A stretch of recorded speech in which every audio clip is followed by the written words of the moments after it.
Captain Tae-min stood at the bridge window, staring at the blue marble that hung in space before them. Earth.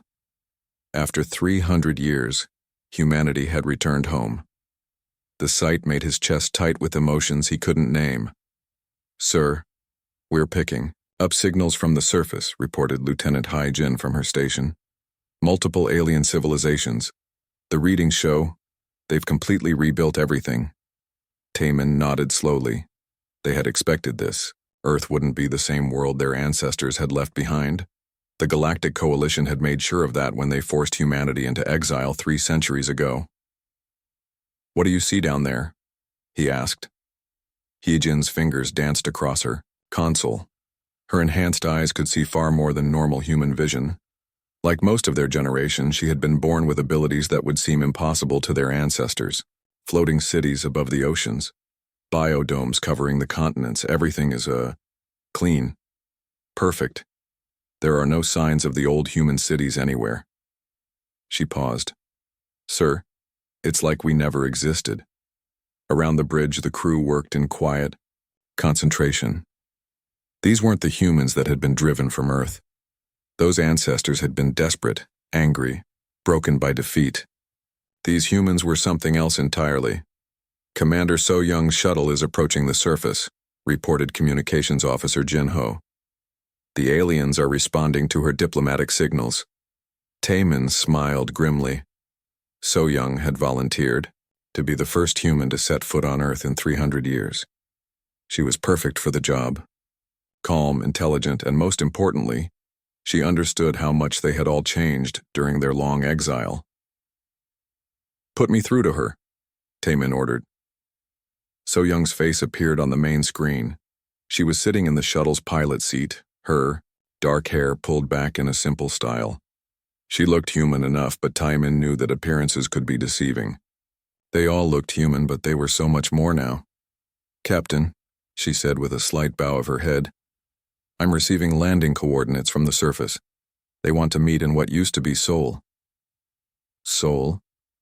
Taemin felt a stab of old pain. That had been his ancestors' home city, destroyed in the final war before the exile. They've built something there. A kind of museum, from what I can tell. They've preserved some human artifacts. So-young's voice was steady, but Taemin could hear the controlled anger beneath it. "They're treating our entire civilization like ancient history." "Maybe that's what we are to them," Taemin said. "Ancient history that's come back to life, below them." Earth turned slowly.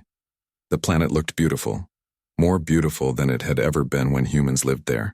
The aliens had cleaned the oceans, regrown the forests, and filled the air with perfect balance. It was paradise. It was also a paradise built on the grave of human civilization. "Sir," Hyejin called out. "I'm detecting movement in the outer system, large ships moving fast."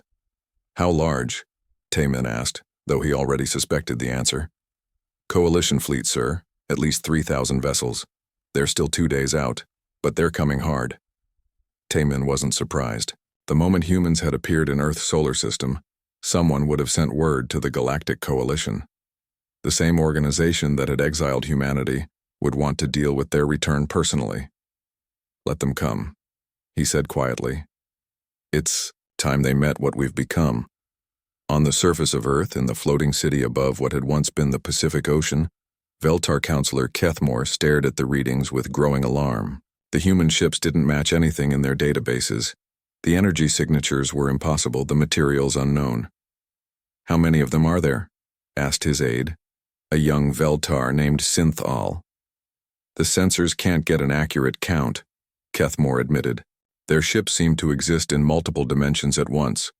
We're seeing anywhere from 50 to 5,000 vessels." This was not what they had expected when the first human scout ships had decloaked 3 hours ago. The Coalition's records described humans as primitive, violent, and technologically backward. These ships were none of those things. "Counselor," called out the communications officer, "the human diplomat is requesting permission to land. She says she comes in peace and wishes to discuss the future of Earth." Kethmore's crystalline body flickered with nervous energy. The Veltar had lived on Earth for 2 centuries now, turning it into the jewel of their civilization. They had assumed humanity was extinct, scattered and dying in the hostile outer rim of the galaxy. Grant her permission, he decided, but keep all defense systems ready. The human shuttle descended through Earth's atmosphere with impossible grace. It seemed to bend space around itself, arriving at the landing platform without any visible means of propulsion. The technology was far beyond anything the Veltar understood. When the shuttle's door opened, Counselor Kethamore got his first look at a living human in over a century. Commander So Young stepped onto the platform, and she looked normal. Almost disappointingly so. She was small, dark-haired, and wore simple clothes that could have been made anywhere in the galaxy. But when she looked at him, Kethamore felt a chill run through his crystal structure. Her eyes held depths that seemed impossible. There was intelligence. There, yes, but also something else. Something that had been forged in the fires of 3 centuries of survival in the galaxy's most dangerous places. "Counselor Kethamore," she said, bowing politely. "Thank you for allowing me to visit my people's homeworld." "Your people's homeworld?" Kethamore's voice resonated with harmonics of confusion. "But humans were exiled from Earth. The Coalition deemed your species too dangerous for civilized space." So Young smiled, and for a moment, Kethamore saw something flicker behind her eyes. Something vast and patient and utterly alien to everything he understood about humans. "Yes," she said simply. "We were exiled because you were afraid of us. You were right to be afraid, but perhaps not for the reasons you thought." She gestured toward the museum that the Veltar had built where Sol once stood. Inside, behind climate-controlled glass, were the remnants of human civilization. Weapons, mostly. Tanks, guns, bombs, and other tools of war. "You preserved our weapons," So Young observed. "But where are our books? Our art? Our music?" "Those were lost," Kethamore admitted. "The Coalition felt that human cultural artifacts were too violent, too chaotic for preservation." "I see." So Young walked among the displays, her hands clasped behind her back. "So you kept the tools but threw away the dreams, the means but not the meaning." "Humans were a warrior species," Kethamore said, defensive now. "Your entire history was war, conquest, destruction. The galaxy is more peaceful without you." "More peaceful, yes," So Young agreed. "But is it better?" Before Kethamore could answer, alarms began to sound across the floating city. The orbital sensors had detected something that made no sense at all. "Counselor!" The communications officer's voice cracked with panic. "The human fleet, it's growing." "What do you mean, growing?" "More ships keep appearing. They're coming. From... we don't know where they're coming from. Some kind of folded space technology." In orbit above Earth, Captain Taman watched as more human vessels emerged from dimensional folds that his ancestors couldn't have imagined. Each ship was a work of art, crafted by people who had learned to survive in places where survival should have been impossible. "How many ships do we have now?" he asked. "The count is meaningless, sir," replied Dr. Wu Jin, the fleet's chief scientist. "We're using quantum tunneling to bring in vessels from across multiple star systems simultaneously. From the aliens' perspective, we could have anywhere from a few hundred to several million ships." Wu Jin was old, even by human standards. He had been born during the early years of exile and had spent his entire life studying how humanity had changed. His research had helped guide their evolution from desperate refugees into something the galaxy had never seen before. "The Coalition fleet will arrive soon," Taman noted. "Are we ready for them?" "Captain," Wu Jin said slowly, "we've been ready for them for over a century. The question is whether they're ready for us." On the surface, So Young felt the change in the planet's electromagnetic field as more human ships arrived. Each vessel carried technology that would seem like magic to the species that had exiled them. But they had earned every impossible capability through centuries of adaptation and survival. "Your fleet is impressive," Counselor Kethamore said, his crystalline form flickering with barely controlled fear. "But the Coalition has millions of ships. They will not allow humanity to reclaim Earth." "Reclaim?" So Young looked genuinely puzzled. Counselor, I think you misunderstand why we're here.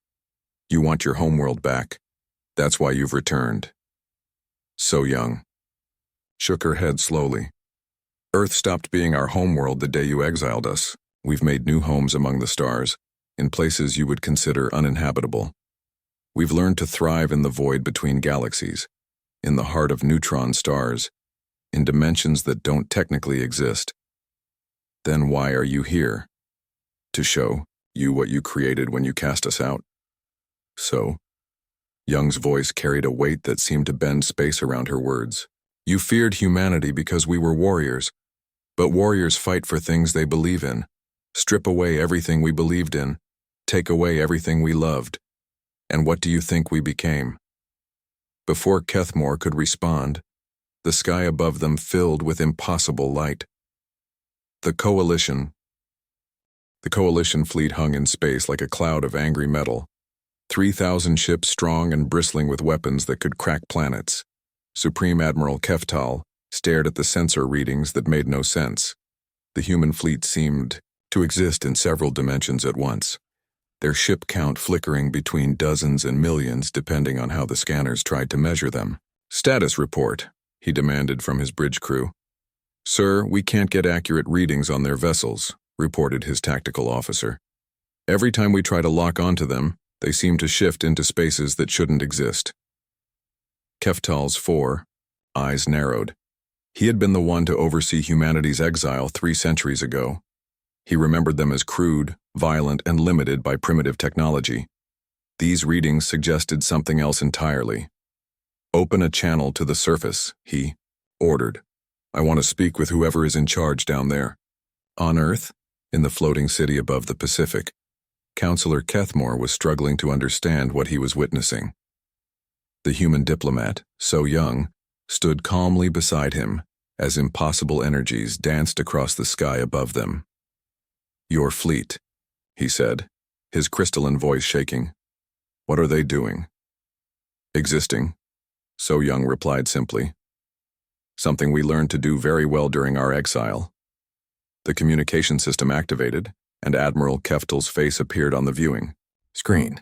The alien admiral looked exactly as he had 3 centuries ago, his scaled features marked by age and authority. I am Supreme Admiral Keftal of the Galactic Coalition, he announced. I demand to speak with the human commander immediately. So Young stepped forward. I am Ambassador So Young, representing the human fleet. I speak for my people. You? Keftal's voice carried disbelief. You look like an ordinary human. Appearances can be deceiving, Admiral. So Young's tone remained perfectly calm. Surely you've learned that in your long career. Behind her, Counselor Kethmore watched nervously as more human ships continued to arrive from impossible directions. Each vessel was unique, crafted with technology that bent the rules of physics in ways that shouldn't have been possible. Human vessels, Keftal continued, his voice hard with authority. You are in violation of the exile decree. Withdraw immediately or face the consequences. And what consequences would those be? So Young asked politely. Complete destruction. The Coalition fleet carries enough firepower to sterilize this entire system. So Young nodded thoughtfully. I'm sure you do. The same firepower you used to drive us from our homeworld 3 centuries ago. She paused. Tell me, Admiral, what do you know about the worlds we were forced to colonize after our exile? Worthless rocks in the outer rim, barely habitable death traps. Exactly. So Young smiled, and there was something in that smile that made Kethmore's crystalline structure flicker with unease. Would you like to know what we learned from those death traps? Before Keftal could respond, Dr. Wu Jin materialized beside So Young. Not walked, not transported, simply appeared as if space had folded to bring him there. Greetings, the elderly human scientist said with a polite bow. I am Dr. Wu Jin, chief historian and evolutionary scientist of the human fleet. Perhaps I can explain what has happened to my species during our exile. Keftal stared at the spot where Wu Jin had appeared. How did you do that? Dimensional folding, Wu Jin replied casually. A simple technique we learned on Kepler 442c, a planet where space naturally folds in on itself due to gravitational anomalies. After living there for 50 years, we learned to replicate the effect. He gestured and holographic images filled the air around them. Planets that looked impossible, stars that burned wrong, spaces that existed outside normal dimensions. You exiled us to the worst worlds in the galaxy, Wu Jin continued. Planets with gravity so strong that normal matter couldn't exist. Worlds orbiting neutron stars where time moved differently. Systems where reality itself was unstable. The holograms shifted, showing humans adapting, changing, growing beyond what they had been. On Tau Ceti F, we learned to survive in temperatures that would flash freeze most species in microseconds. The human colonists there developed the ability to manipulate molecular motion directly. One of the images showed a human woman standing in what looked like absolute zero space, completely unprotected as ice formed and melted around her with each breath. On Wolf 359b, we faced predators made of pure energy, creatures that could phase through normal matter and feed on biological electricity. So we learned to become partially energy ourselves. Another image showed humans who seemed to flicker between solid and translucent, fighting creatures that looked like living lightning. On the worlds orbiting Gliese 876, gravity was so intense that our ships were crushed the moment we entered orbit. So we learned to build vessels that exist partially outside normal space-time. Keftel watched the images with growing alarm. This is impossible. No species can adapt that quickly. You're right, Wu Jin agreed. No normal species can, but you forgot something about humans, Admiral. We don't accept limitations very well. He gestured again, and the images changed to show human cities that defied comprehension. Structures that existed in folded space, buildings that were bigger inside than outside, communities that thrived in the hearts of stars. We didn't just survive on those worlds, Wu Jin continued. We thrived. Each impossible challenge taught us something new. Each death trap became a classroom. On the Coalition flagship, Keftel's tactical officer leaned over to whisper in his ear.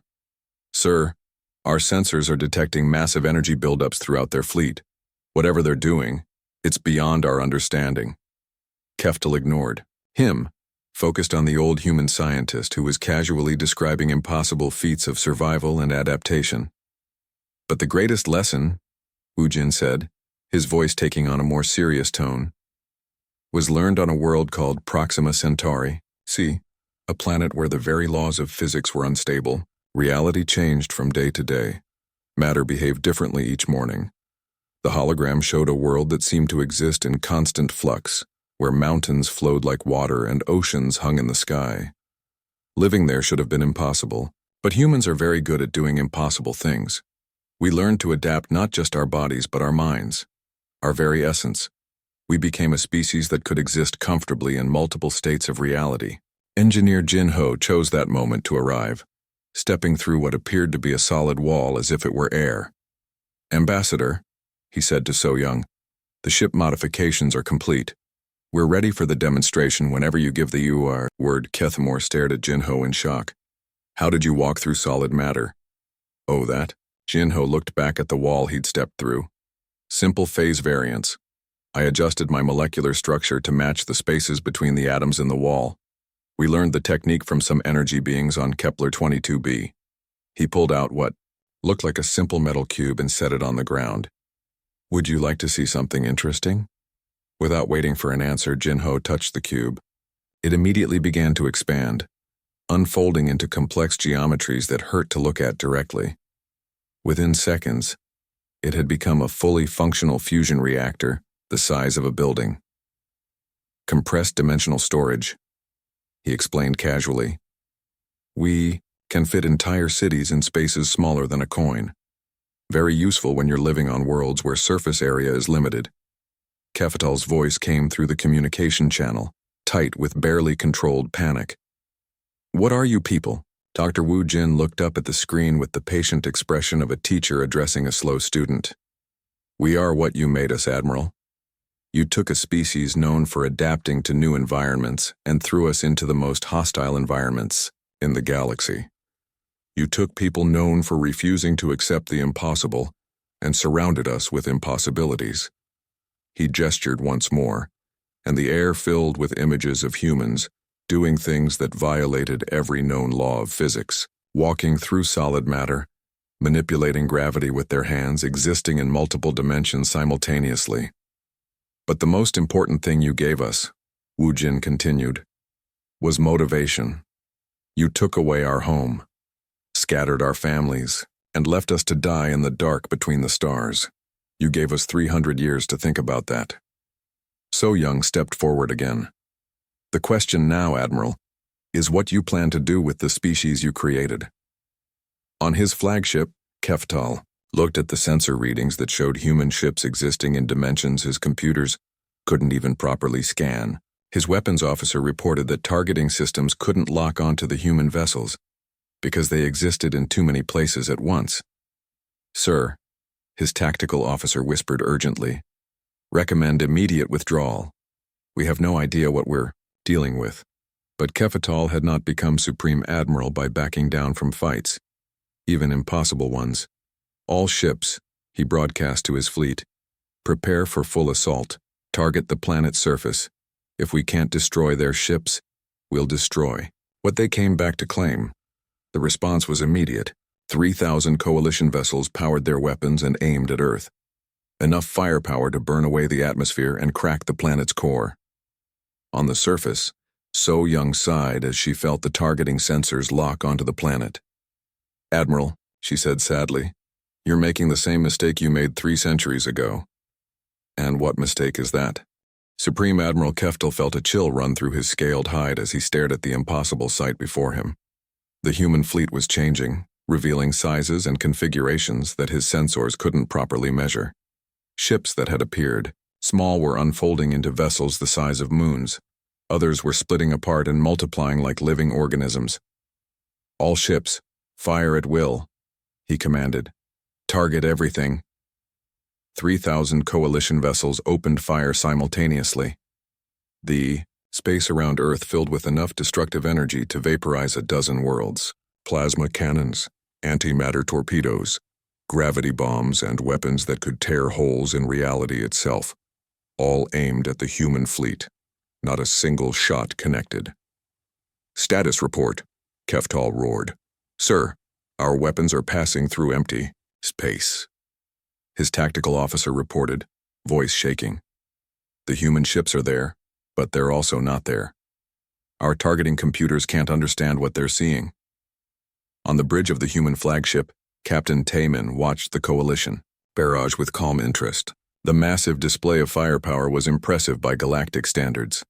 It was also completely useless against enemies who could exist in multiple dimensions at once. Tactical Specialist Su Jin, he said calmly, please show our guests what we learned about asymmetric warfare.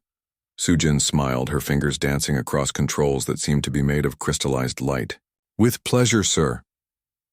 She had been born on a world where reality shifted every few hours. As a child, she had learned to think in ways that normal minds couldn't follow. As an adult, she had become humanity's greatest expert in combat that transcended normal physics. Phase shift initiating, she announced. Dimensional variance locked. Beginning demonstration. The human ships didn't fire back. Instead, they simply moved. But they moved in ways that made the coalition sensors scream alerts. Ships appeared inside other ships without causing damage. Vessels traveled backwards through time to attack enemies before the battle had started. Others split themselves across multiple dimensions, becoming ghosts that could touch reality only when they chose to. What are they doing? Keftal demanded as his fleet's formation began to collapse in confusion. They're demonstrating superior tactics. Dr. Wu Jin's voice came through the communication channel. He had appeared on Keftal's bridge through methods that the security systems couldn't detect. Would you like me to explain? The bridge crew raised their weapons, but Wu Jin paid them no attention. He was elderly by human standards, but there was something about him that made hardened soldiers hesitate.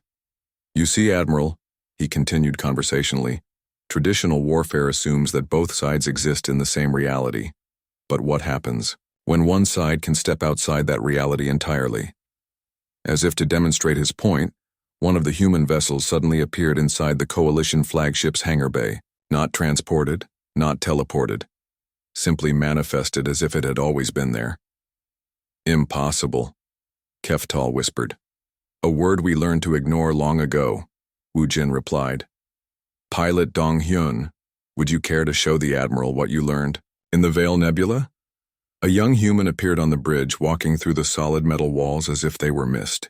Dong Hyun looked perfectly normal except for his eyes, which seemed to reflect depth that went on forever.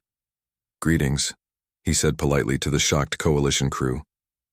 I'm here to retrieve Dr. Wu Jin. We're needed elsewhere. How did you get here? Keftal demanded. I flew through the event horizon of a black hole and came out inside your ship, Dong Hyun replied casually. We use them as shortcuts now, very convenient for getting around quickly. Before anyone could respond, both humans simply faded away, like smoke, leaving behind only the lingering sense that reality had been gently bent and then restored. On Earth's surface, So Young watched the battle with sad eyes. The Coalition fleet was mighty and proud, but they were fighting an enemy that had transcended their understanding of warfare itself. Counselor Kethmore, she said to the Veltar leader beside her, your people have lived on Earth for 2 centuries. Has it been peaceful? Yes, Kethmore replied, his crystalline form flickering with nervous energy as he watched impossible energies dance across the sky. Very peaceful. We've had no wars, no conflicts. And what have you accomplished with that peace? The question seemed to puzzle him. We've maintained the planet, kept it beautiful, preserved its balance. Maintained, So Young repeated thoughtfully. Yes, I can see that. Everything is perfectly preserved, perfectly balanced, perfectly static. She turned to look at him. When was the last time your people discovered something new? New? We have perfected our civilization. What need is there for new discoveries? So Young nodded sadly. That's what I thought.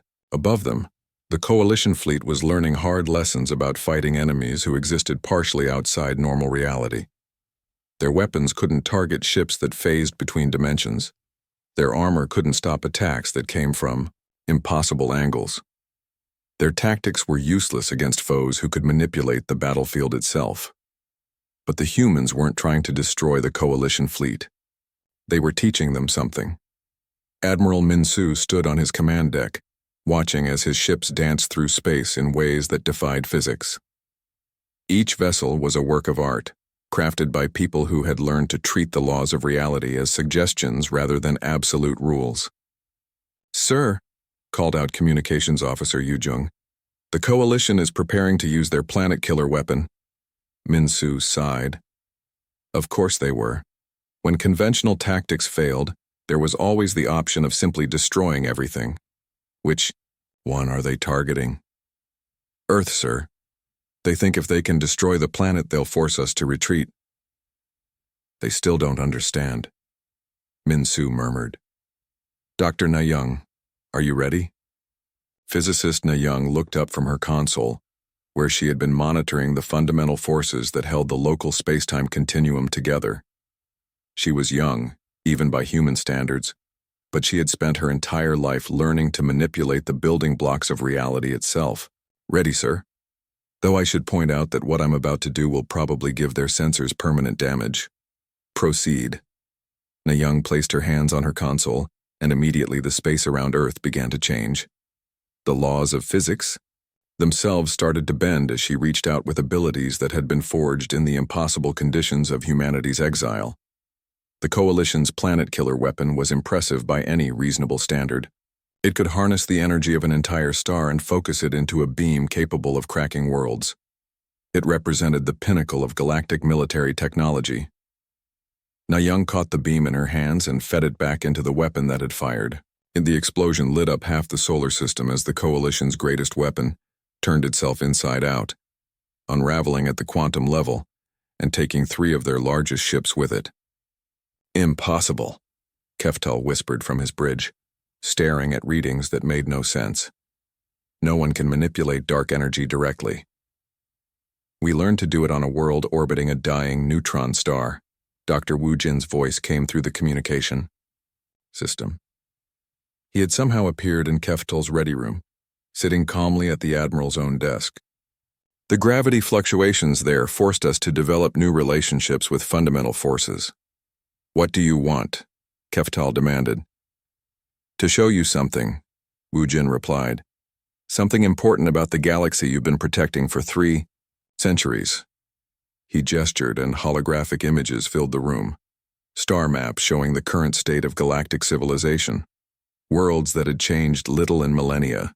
Species that had reached technological plateaus and remained there for eons. "You achieved your goal, Admiral. You created perfect peace, perfect order, perfect stagnation." The images shifted to show the edges of the galaxy, where humanity had been exiled. Worlds that had been transformed beyond recognition. Technologies that pushed the boundaries of possibility. Civilizations that existed in ways the core worlds couldn't imagine. While you maintained the status quo, we learned to transcend it. While you preserved what was, we discovered what could be. While you kept the galaxy safe from change, we became change itself. Keftal stared at the images with growing horror. "You're saying we were wrong to exile humanity?" "I'm saying you were afraid of us for the wrong reasons," Wu Jin corrected. "You thought we were dangerous because we were violent, but violence was just a symptom. The real danger we represented was something much more fundamental, which was growth, change, the refusal to accept that this is as good as things can get." Wu Jin leaned forward. "You exiled us because we wouldn't stop asking what if and why not and what happens next." On the surface of Earth, So Young felt the shift as the human fleet moved into its final demonstration phase. Around her, the air itself began to shimmer as reality prepared to be gently reshaped. "Counselor Kethmore," she said, "I want you to understand something. We didn't return to Earth to conquer it. We returned to show you what you threw away." "I don't understand. For 300 years, you've had perfect peace in this galaxy, perfect order, perfect control. And in all that time, how many new worlds have been discovered? How many new technologies developed? How many new ideas explored?" Keithmore's crystalline form flickered as he tried to process the question. "Peace requires." The silence that followed the demonstration stretched across the solar system like a held breath. 3,000 coalition ships drifted helplessly in space, their weapons disabled not by force, but by a gentle rewriting of local physics that convinced their systems that violence was simply not possible in this region of space. On Earth's surface, Counselor Kethmore stared at the readings from his sensors with growing disbelief. The human fleet had not destroyed the Coalition armada. They had simply made it impossible for the Coalition to fight. "How?" he whispered. "We learned it from a species that exists entirely in the spaces between thoughts." So Young replied calmly.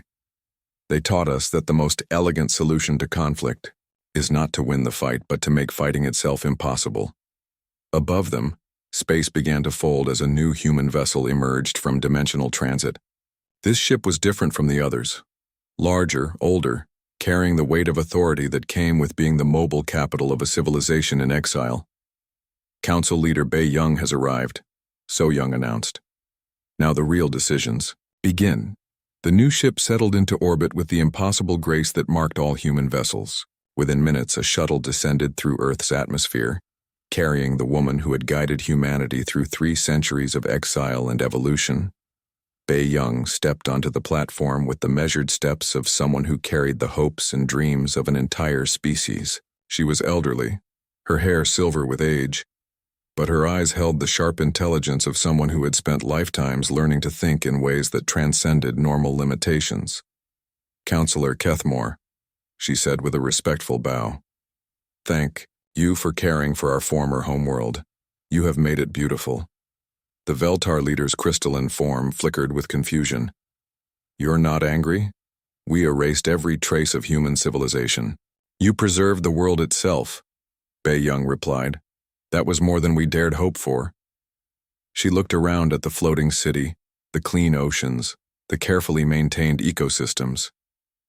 "You turned Earth into the paradise it was always meant to be." But we destroyed your cities, your monuments, your entire cultural heritage. Bei Young smiled sadly. Counselor, our cities were built on foundations of war. Our monuments celebrated conquest. Our cultural heritage was written in the blood of conflicts we should never have started. She paused. Perhaps it was time for all of that to be washed clean. In orbit above them, General Kyung-ho materialized on the bridge of his command ship through methods that made his crew's sensors issue warning alerts. Unlike the other human leaders, Kyung-ho carried himself with the bearing of a soldier who had spent centuries preparing for war. Council leader, he said, his voice carrying barely controlled anger. The coalition fleet is helpless. Their weapons are disabled. Their defenses down. We can end this now. We can show the galaxy the price of exile. Bei Young's image appeared on the bridge display, transmitted through communication systems that existed partially outside normal space-time. And what price would that be, General? 3,000 ships destroyed, millions of lives lost, the fear and hatred of every species in the galaxy. Justice, Kyung-ho replied flatly. They cast us out to die. They scattered our families across the void. They erased our civilization as if we had never existed. They did, Bei Young agreed. And in doing so, they gave us the greatest gift any species has ever received. Gift. Kyung-ho's voice rose in disbelief. Freedom from our limitations, freedom from the narrow thinking that kept us bound to one world, one way of existing, one understanding of what was possible. She looked directly at him through the display. General, if we had remained on Earth, what would we have become? The question hung in space like a challenge.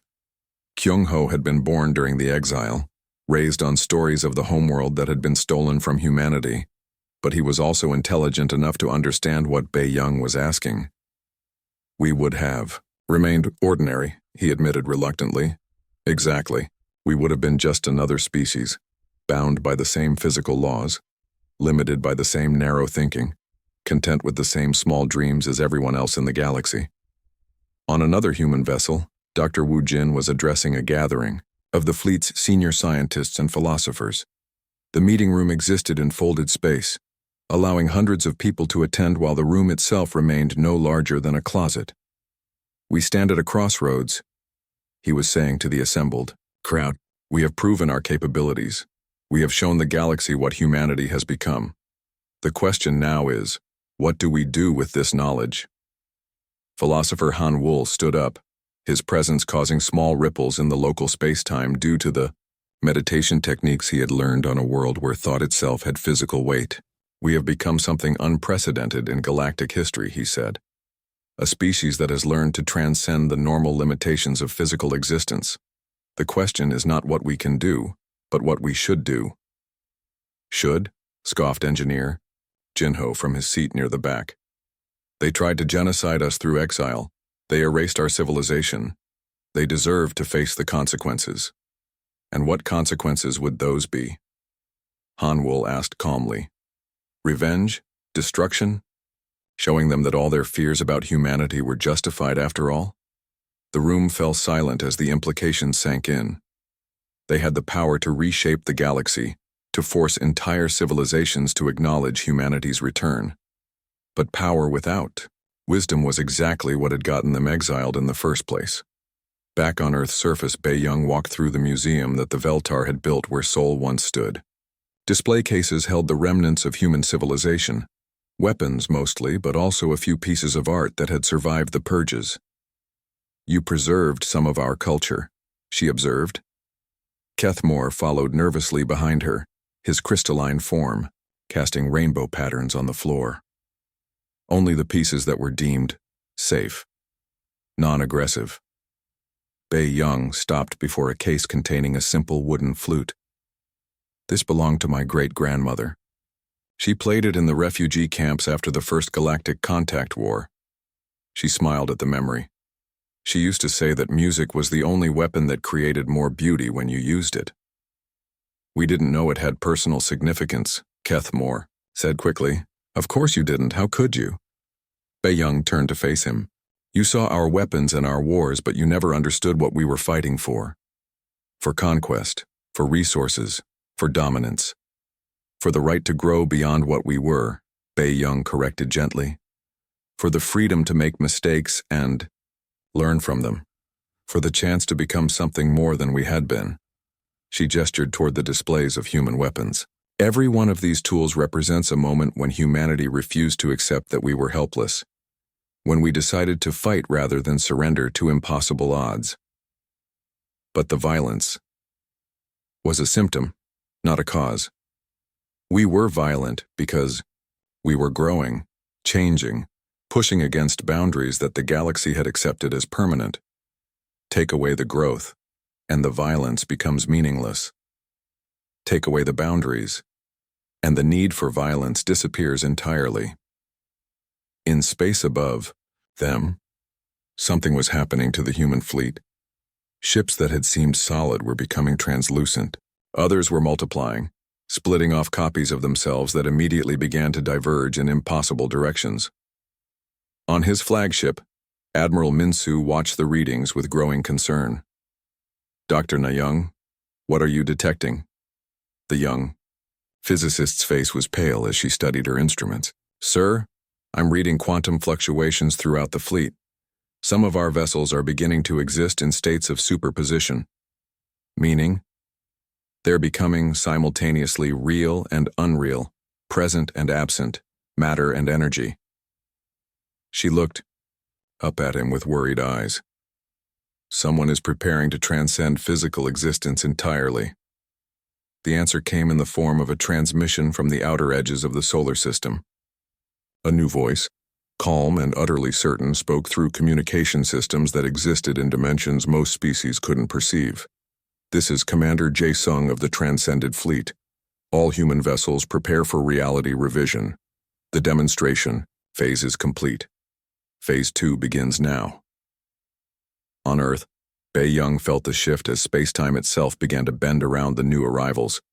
These were humans who had taken the final step, abandoning physical form entirely to become pure consciousness, existing in the quantum foam of reality itself.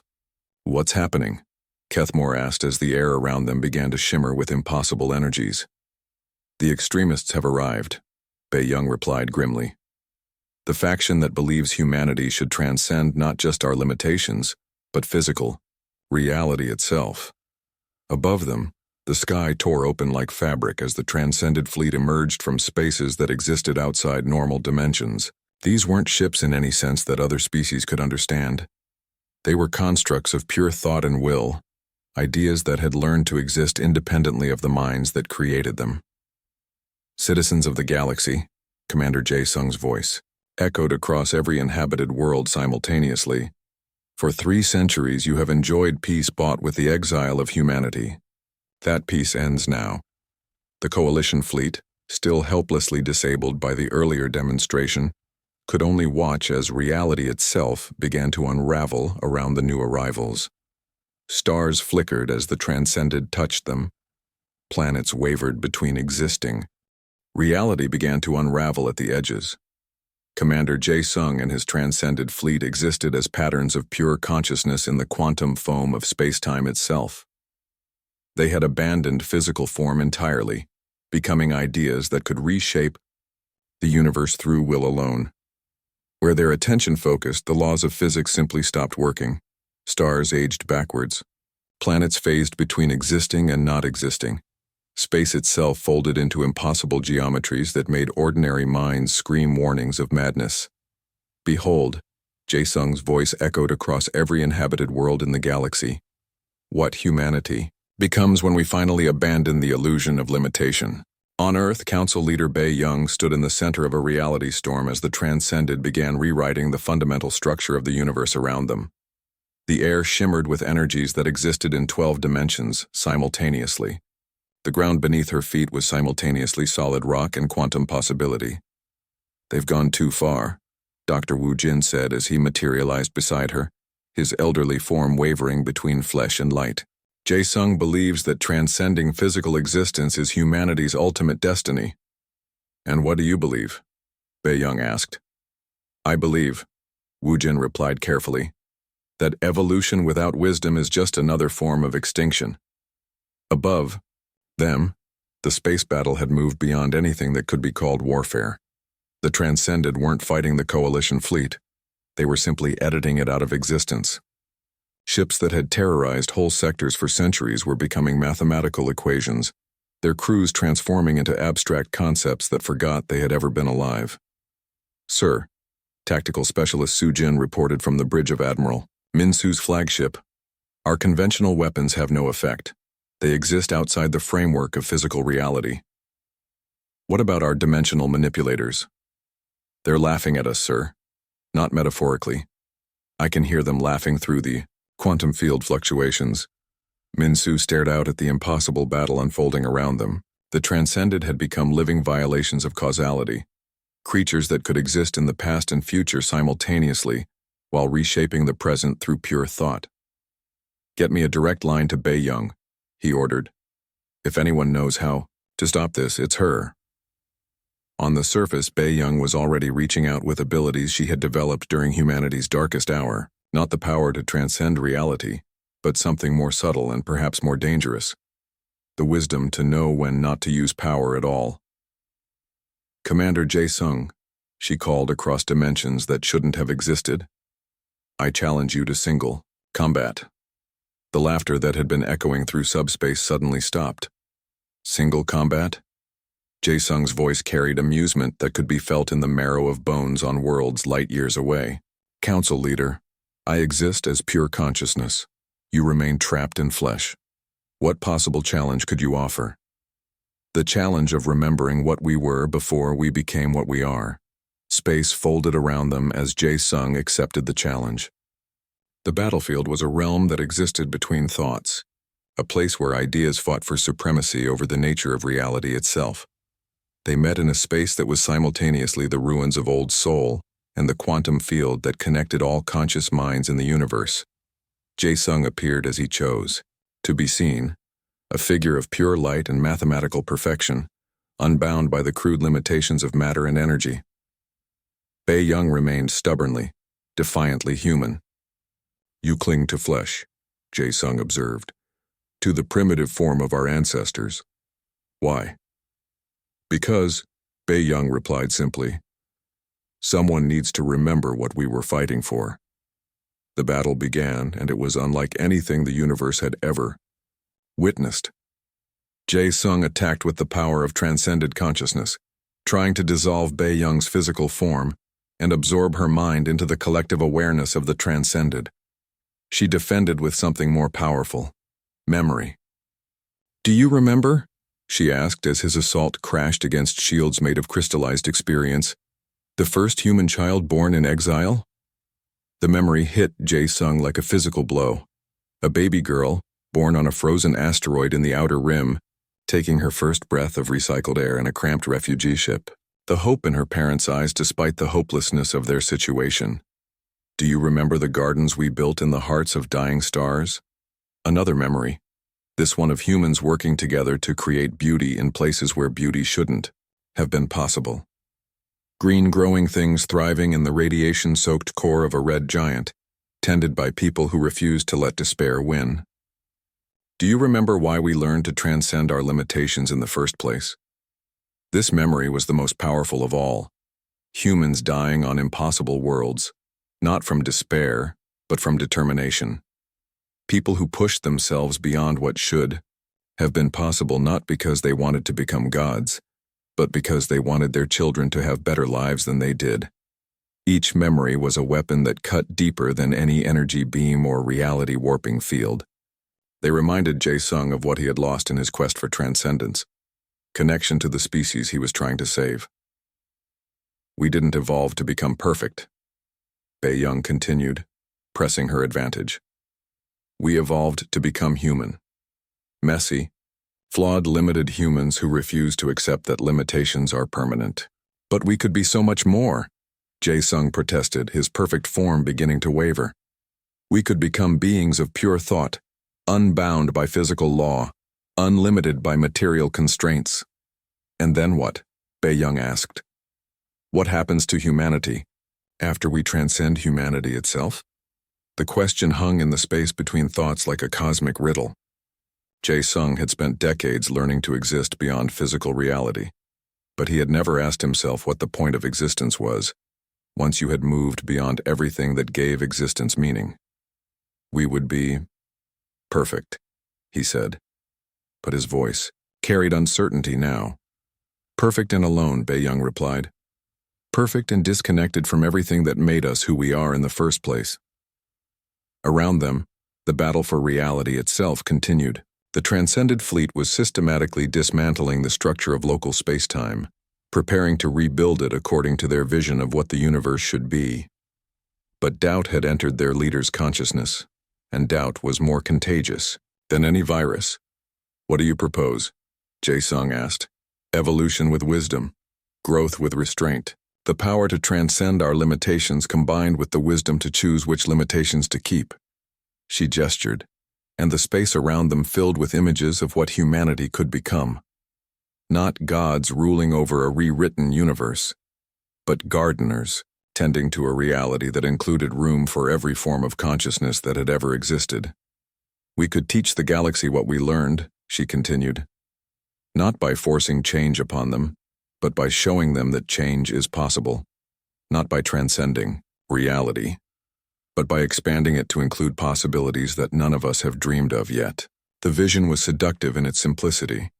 Instead of abandoning the physical universe, humanity could help it grow beyond its current boundaries. Instead of transcending their nature, they could help other species discover what their own natures could become. And if they refuse, Jae-sung asked, if they choose safety over growth, stagnation over evolution, then we let them choose, Bae-young said firmly. Choice is the one thing that must never be taken away, even the choice to refuse to grow. The battle between memory and transcendence continued for what felt like eons. But gradually, Jae-sung began to remember what it felt like to be human. Not perfect, not unlimited, but connected to something larger than himself. The others won't accept this, he warned. The transcended have moved beyond the need for connection to lesser beings. Then they've moved beyond humanity itself, Bae-young replied. And they'll discover that existence without connection is just another form of death. In the space around Earth, something unprecedented began to happen. The reality storm that had been tearing apart the fundamental structure of the universe began to calm. The transcended fleet, feeling their leader's change of heart, slowly began to remember what they had lost in their quest for perfection. Some of them chose to return to physical form, accepting the limitations of matter and energy in exchange for reconnection with their species. Others chose to remain transcended, but to use their abilities to help rather than rule. A few, the most far gone, simply faded away into the quantum foam, becoming abstract concepts that forgot they had ever been conscious at all. On Earth's surface, the reality storm subsided, leaving behind a world that had been subtly but permanently changed. The air itself held possibilities that hadn't existed moments before. The ground was simultaneously solid and quantum, existing in multiple states, until observation collapsed it into the reality that observers needed to see. What happens now? Counselor Kethmore asked as he watched impossible energies settle into new patterns of normality. Now, Bae-young said, we learn to live together. All of us, humans, Veltar, Mordun, coalition species, and any other forms of consciousness we encounter along the way. She looked up at the sky, where human ships were beginning a new kind of demonstration. Instead of showing their power, they were showing their restraint. Instead of imposing their will on reality, they were creating spaces where multiple realities could coexist. We're going to